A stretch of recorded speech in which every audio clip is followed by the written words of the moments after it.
All right, let's talk about something that pretty much all of us have wrestled with.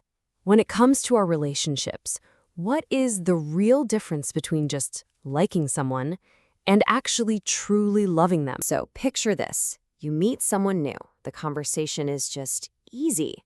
You're laughing, there's that spark, that chemistry, and you start thinking, wow, okay, this could really be something. But how do you know? How can you tell if what you're feeling is the real deal, the foundation for something that lasts, or if it's something else entirely? So let's jump right in and try to untangle this super common confusion. Here's the thing, and it's a big one. Most of us get these two feelings mixed up. We feel that rush, that comfort of a new connection, and we immediately slap the label love on it. But that right there might be a huge mistake. So what do we actually mean by liking? Well, think of it as all the fun stuff. You know, genuinely enjoying being around them, feeling that physical attraction, and basically creating a highlight reel of awesome moments together. It feels fantastic. It's easy, it's comfortable. But as we're about to see, it's not the whole picture. Not even close. So why isn't that amazing, comfortable feeling enough on its own? This is what leads us to something called the comfort trap. Okay, when you see it laid out like this, side by side, it becomes so clear. Liking, it's conditional. It works great when everything's going smoothly, when you're totally in sync. But the second real life throws a curveball, a financial problem, a major disagreement, a family crisis, that's when it tends to just fall apart. Love, on the other hand, is built for that pressure.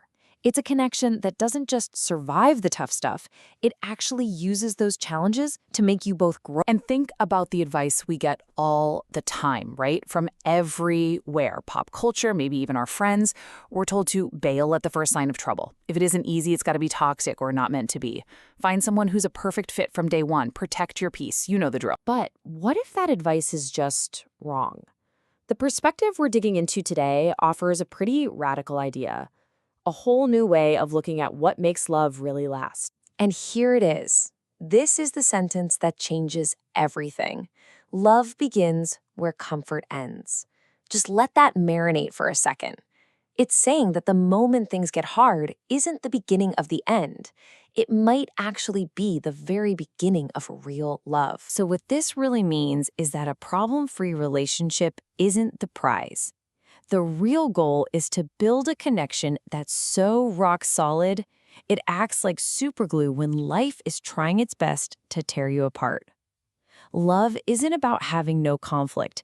It's about being committed to getting through that conflict together. Okay, so if love starts where comfort stops, what are you supposed to do when you get to that uncomfortable place? How do you actually turn all that friction into something good, into a deeper connection? Let's break it down. The process here is so simple in theory, but man, is it powerful. First, you just choose to stay. You make a conscious decision not to bolt when things get rough. Step 2, you lean into it. You actually look at your differences head on instead of pretending they don't exist. And finally, step 3, you do the work to turn that discomfort into understanding, into genuine closeness. And look, this isn't just some abstract theory somebody cooked up. This whole philosophy comes from the author's own experiences and their work with actual couples through a project they call Puzzle, Relationships and Love. They've seen this happen again and again. So you might be asking, why would I choose this harder path? What's waiting for you on the other side of all that work? Well, the reward is what we're all really looking for anyway. And the payoff is huge.